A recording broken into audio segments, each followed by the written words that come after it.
Time to light the match for the burning truth with Casey Hendrickson.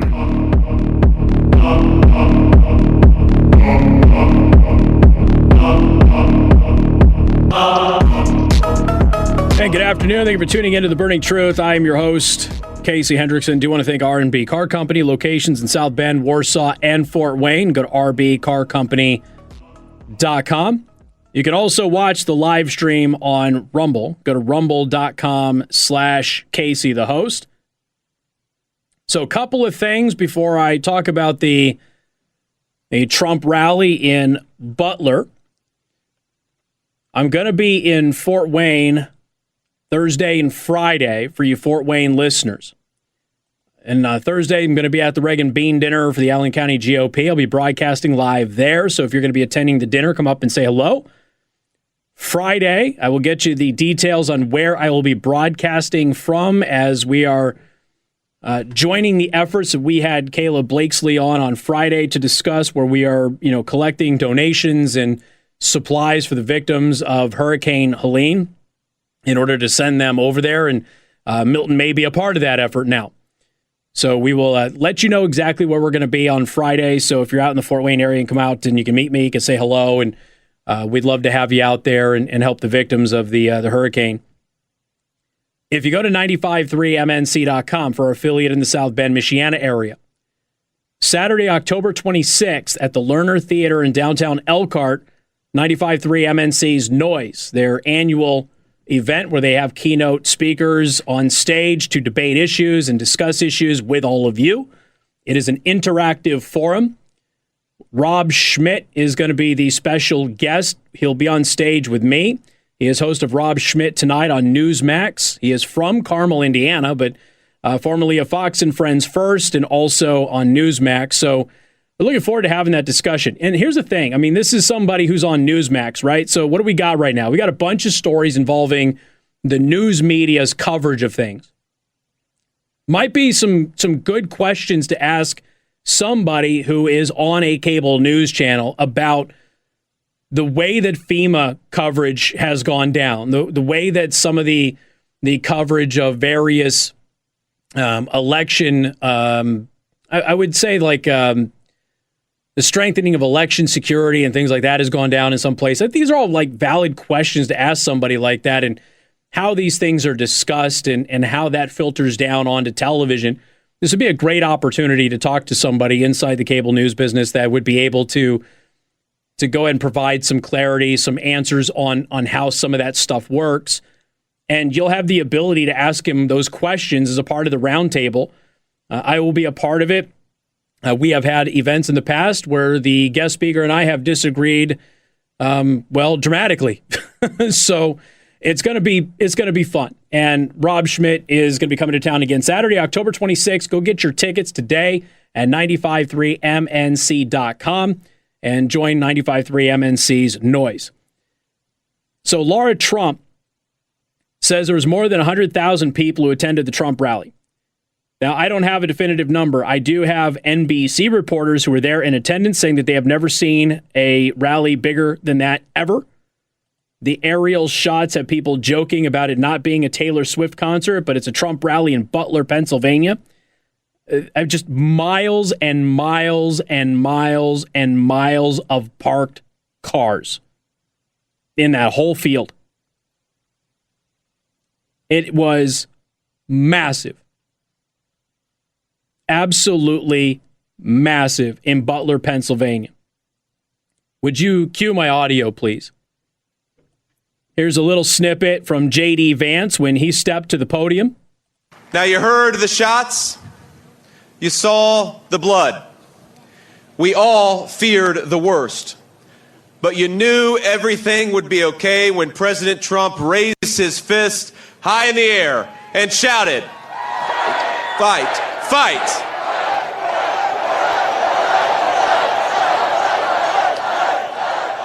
Of course, you can listen to the crowd.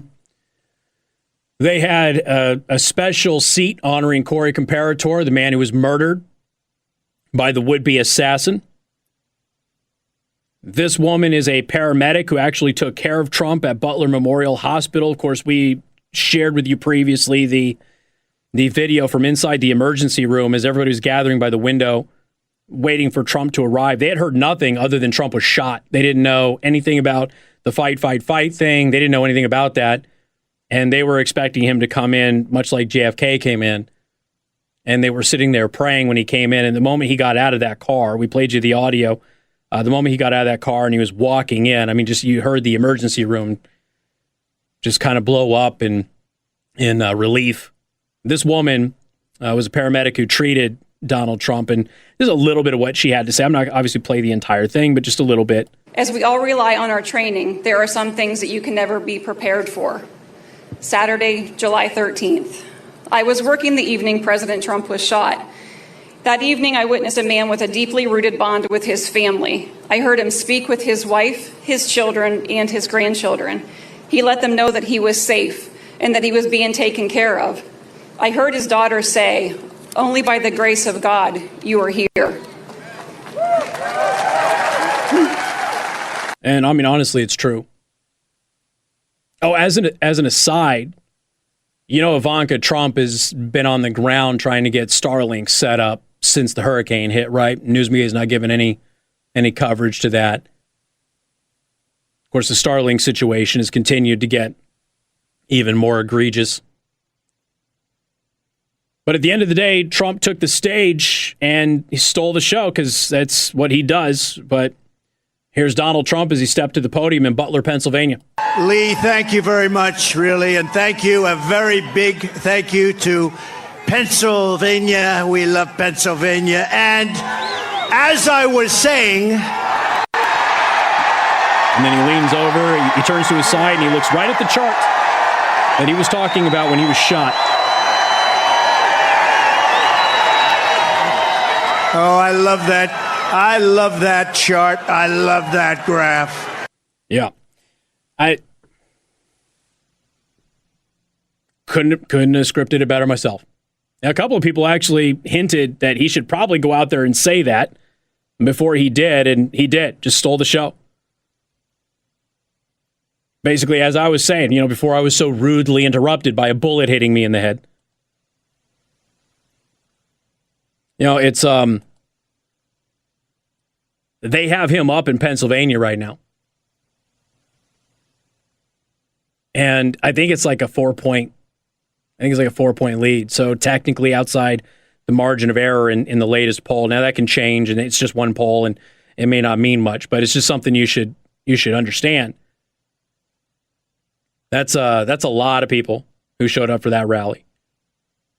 And I don't know if it was over 100,000, but we don't have anybody out there, to my knowledge right now, who's disputing it.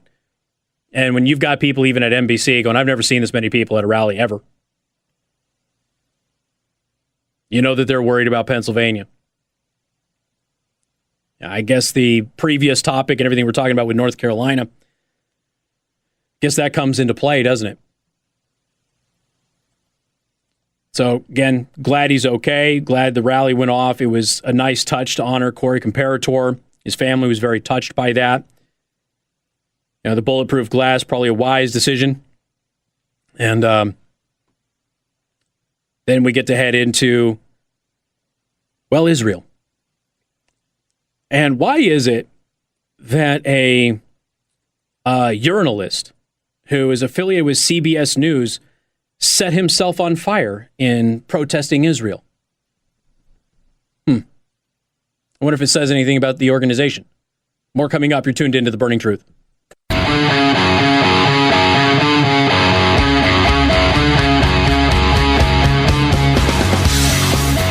Yeah, look, I honestly don't know.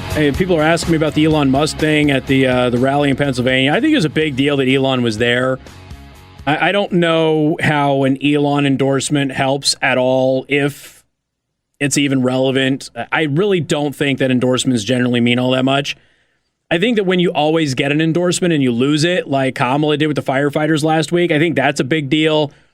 She usually gets the Teamsters endorsements and then didn't.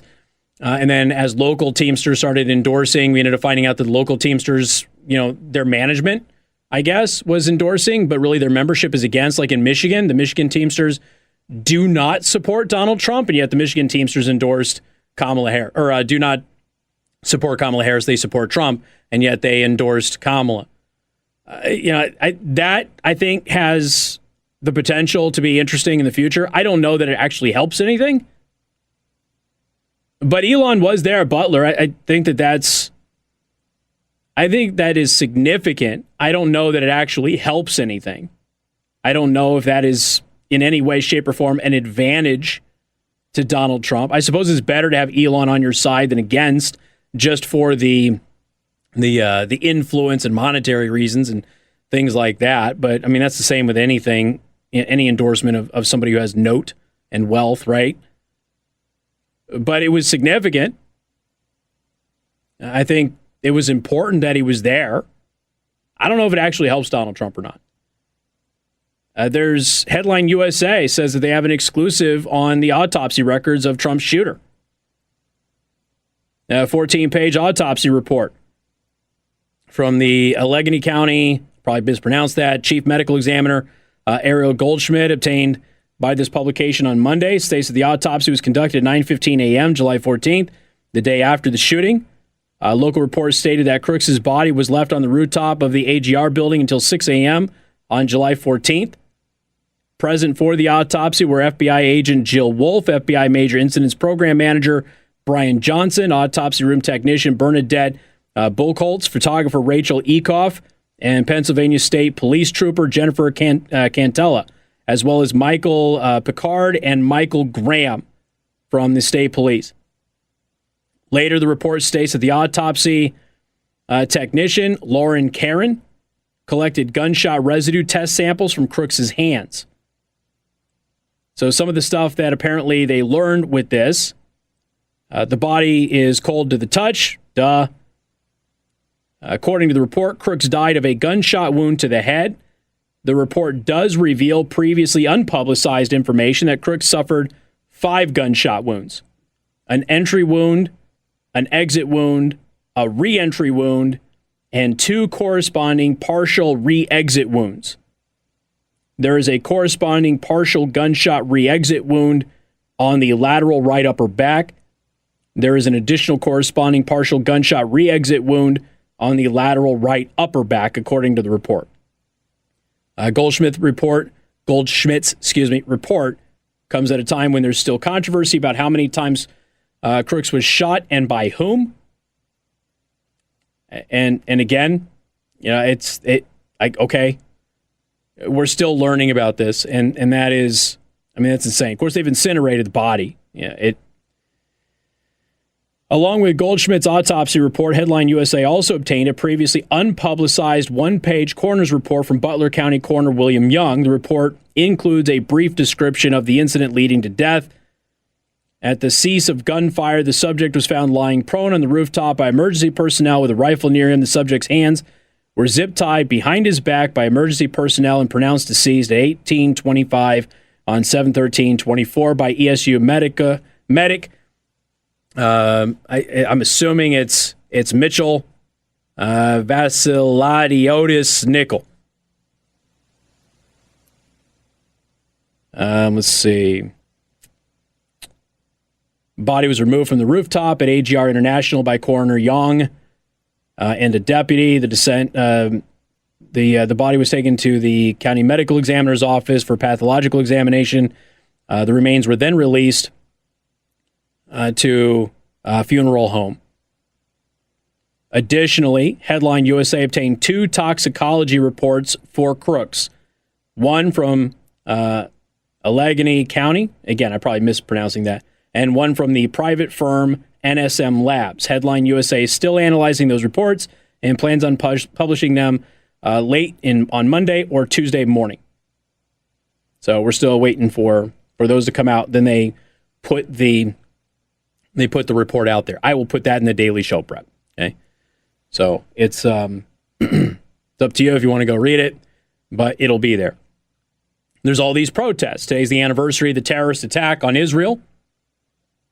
There's all these protests against Israel by people, including a so-called journalist affiliated with CBS, who decided to self-immolate himself, meaning he set himself on fire I personally think that they acted a little too quickly in putting the fire out. I think they could have waited a couple of minutes just for their safety, of course. Purely about, I don't want anybody else to get hurt. I just...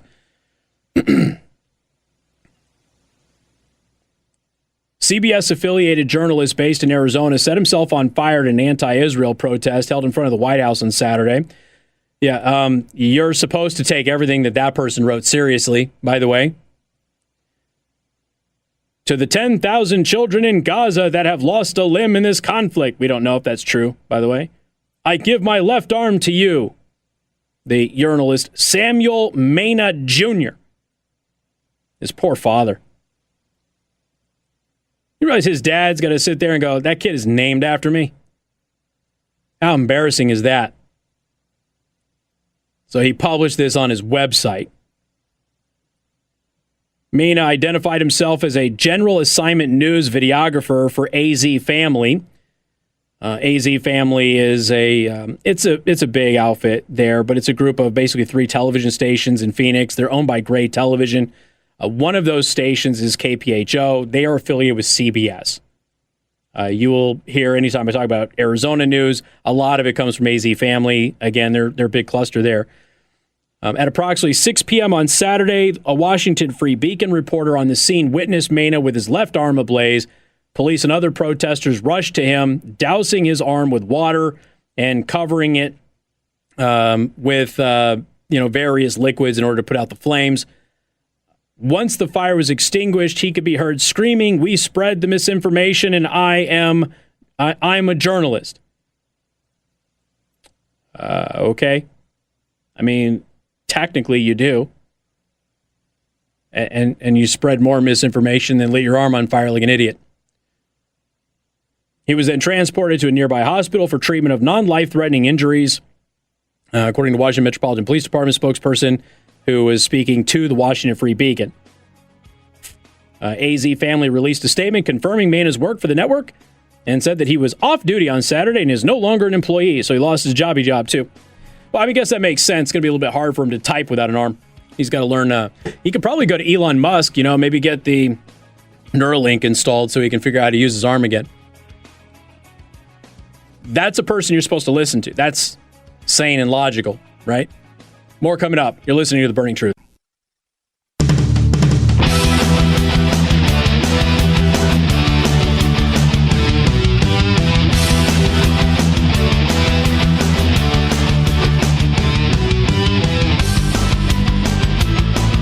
The Burning Truth with Casey Hendrickson.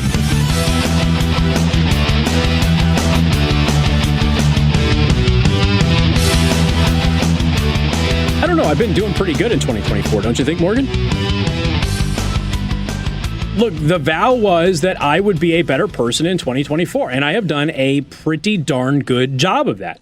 I have left a lot of things on the table, have I not, Morgan? How many times have I could have responded in certain ways, and I chose not to. I chose to kind of turn the other cheek, if you will. And then, now, yeah, like I'm messing around with Canva, and the guy who worked for, CBS, who lit himself on fire, because I think I'm just going to troll the heck out of him and make him a meme. But, it's October. I've just turned a year older, and I want to be a little mean. It's okay, right? I'm allowed to do that. Good afternoon. Thank you for tuning in. I am your host, Casey Hendrickson. Hate mail can be sent to jzimney@federatedmedia.com. He loves reading your hate mail, by the way. It's a highlight of his week. Want to thank R&B Car Company, locations in South Bend, Warsaw, and Fort Wayne, which I will be in Fort Wayne 2 days this week, Thursday and the Friday. I'll give you more details later. Okay. I want to read you, I guess, a note. And this note is, I don't know, it's somebody who wrote, okay, it's a Democrat who wrote it. I don't know why I said somebody. A Democrat wrote this note, and they're calling it a career suicide note. And this is a Democrat on why they're voting for Trump. So last week, was it Friday that I played the audio of the former ambassador who hated Donald Trump, testified against Donald Trump, went on MSNBC, and then told MSNBC, I'm still voting for Trump? Yeah, it was Friday, right? And MSNBC was like, what do we do with this guy? Well, that's how bad it is. Is it light yourself on fire because you're dumb bad? Yeah, probably not, but it's pretty bad. Author M.C. Armstrong wrote The Mysteries of Haditha about his time as an embedded journalist with Joint Special Operations Forces in Al Anbar province in Iraq in 2008. His story was nominated for Best Memoir at the 2021 American Book Festival. And on Friday, Armstrong wrote a powerful statement. Do you remember Haditha? Remember when the news media eviscerated our Marines and Haditha and lied about them for years? And then they were completely exonerated because they didn't do anything wrong. Remember that? Haditha's proof of American war crimes. Remember all of that? Your news media did that. The same news media that is pretending to defend American service personnel against evil Donald Trump. So Armstrong wrote a powerful statement on Friday in which he refers to as a career suicide note on what drove him from the Democrat Party and why he will vote for Donald Trump in November. Now, I do find this kind of interesting because it wasn't that long ago.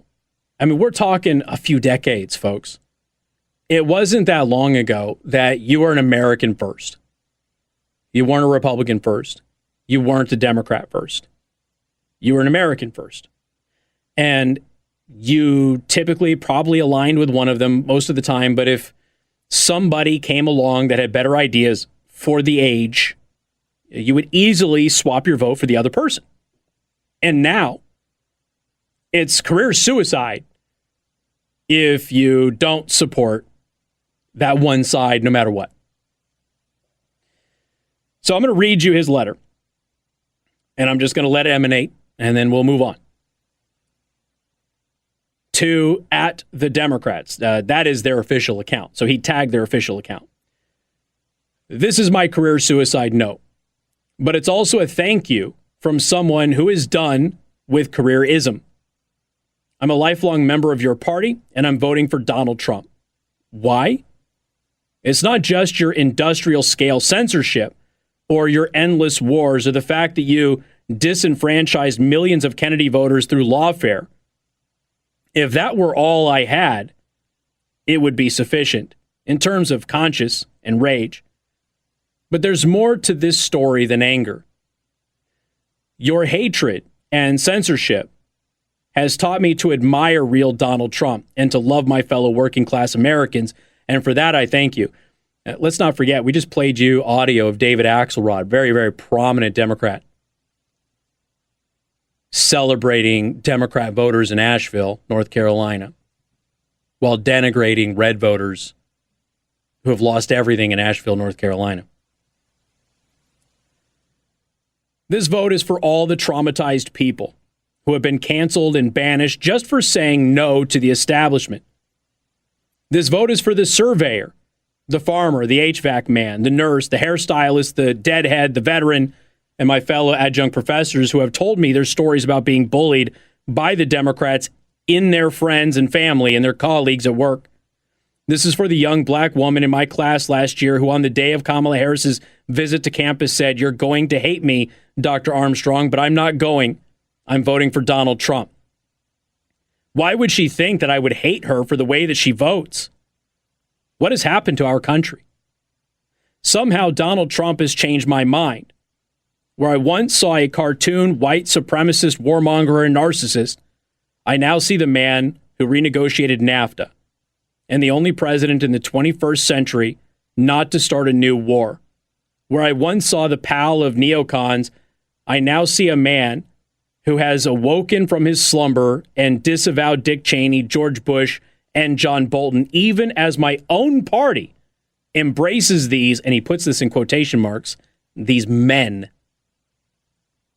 It has been interesting watching literally public enemy number one, Dick Cheney and George Bush and John Bolton, the most hated people on the left, be celebrated by the same people who hated them like 8 months ago. Why has the greatest entrepreneur of my generation, Elon Musk, risked his career to side with Trump? Why has the most consequential grassroots environmentalist of my time, Robert Kennedy Jr., sacrificed friends, family, and reputation to side with the Orange Menace? Why has the most courageous peace activist of the 21st century, Tulsi Gabbard, left our party? Because Tulsi, Bobby, and Elon see what I see. Donald Trump is resilient, and he's risking his life to change the fate of our nation. Trump is transforming the Republican Party into the party of peace, free speech, and the working class. He has converted George Bush's billionaire boys club of big war, big ag, and big pharma into a party that cares about public health and embraces regenerative agriculture. He goes on. I mean, there's more to it. I don't think I need to read the entire thing to you, but I will put it in the daily show prep for everybody. You know, I was thinking about something over the weekend, something that I had said many, many years ago. There's always been this talk of some kind of a new party, right? Just something that is more neutral. And I know the libertarians out there are going, there's already a third party. And yes, there is. And there are other options for you. But a moderate party is one that I was thinking of. And many, many years ago, when I was young in my career, I truly did feel that if there was a unity ticket of people who were somewhat respected from both parties, if they got together and they ran, I honestly felt that they would do very well and could potentially succeed. If nothing else, they could bring the moderates from both parties out of that party and start a new party that have massive influence. And it's just never happened because, you know, tribalism and what have you. And as I started just kind of, I don't know how it came into my head the other day. I really don't know. But I suddenly came to the realization that Donald Trump is kind of doing that. And I don't necessarily like the policies of these other people, but I like them. I know that they love the country. And we're at a point now where it's the least I can ask for as a candidate is that you love America and the vision of America from its founding, that you actually love this place. And that is exceedingly rare in politics. It is something that is almost completely absent with the Democratic Party, certainly on a national level. Now, I've said this for many, many years. If the Democratic Party wanted to be taken seriously, Jim Webb would have been a serious contender, and Tulsi Gabbard would have been your nominee. But they aren't interested in that. They're not radical enough. And I'm looking around and I'm looking at Donald Trump, who's not an ideological conservative, but his economic principles are far more conservative than Ronald Reagan's. And I'm sitting here and I'm looking at it and I'm going, okay, he understands the mistake that Republicans made with outsourcing to China. And it was a mistake. And if you're out there and you are a Republican and you have not realized that mistake yet, you are wrong. At some point, you need to admit you are wrong. It was the wrong thing to do. And I include myself in that self-reflection. But he's brought these people who love the country, but have very different views on how to do things. And he has brought them together in a bit of a unifying ticket. Trump, J.D. Vance, you've got Kennedy, Elon, Tulsi, you've got hardline conservatives like Matt Gaetz, you have all of DeSantis even, all of these people from different political spectrums, but they all share one thing in common. They all care about the American people, and they all love this country. They're all patriots. And honestly, as much as I knew why they hated Donald Trump, I got a sense earlier today when I was just kind of thinking about this, is like, I think that this actually scares them a heck of a lot more than anything else. Folks, if we get to a point in our country again where we can have polite disagreements about what policy is the best policy for the time that we're currently dealing in, and that may go back and forth between different people who are running for office. How lucky would we be? I long for those times. I really do. Where you actually have a substantive conversation with somebody at the dinner table about why you disagree. Well, I just don't think that this is a big deal. And I think we should focus a little bit more on that. And they can disagree with you, as opposed to just going, oh, well, they're a Nazi and a white supremacist, or they're anti-Semitic when their family's Jewish. It would be a much better existence, don't you think? Yeah, I mean, he's the guy that's kind of doing that. And ultimately, isn't that kind of why you see the Never Trump Republicans hate his guts? Because, well, he's not about the party first.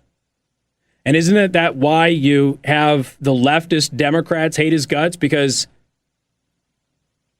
well, he will destroy their biggest bargaining chip with their voters, which is that the other side is evil. I don't know if we fully appreciate what he's doing here. I'll be perfectly honest with you. I really don't think that we appreciate it, whether his policies are as successful as he wants or not. I mean, I think he has put a template in place that is going to reverberate for elections to come that may be positive, depending on how things shake out here.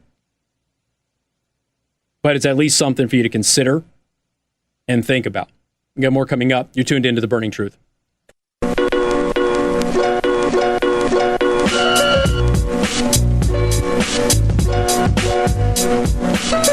Oh, the chinless wonder is back.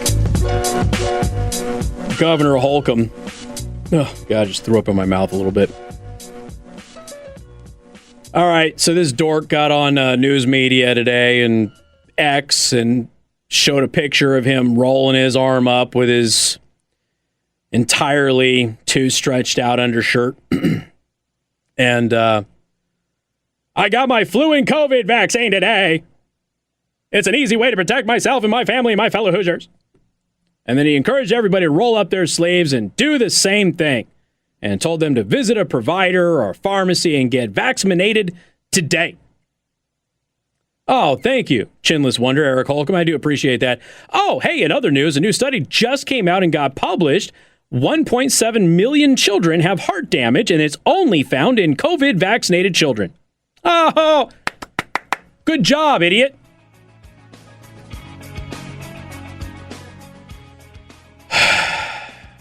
I'm not going to make it. I'm not going to make it until bedtime. Morgan, I'm not going to make it. I'm just not. btmedia.news. Sign up for my free newsletter. I'll be rage posting to you all at some point this week. And you can also follow me on X at Casey the Host. And, of course, on Rumble at Casey the Host. Hour 5 coming up next. Podcasts by Federated Media.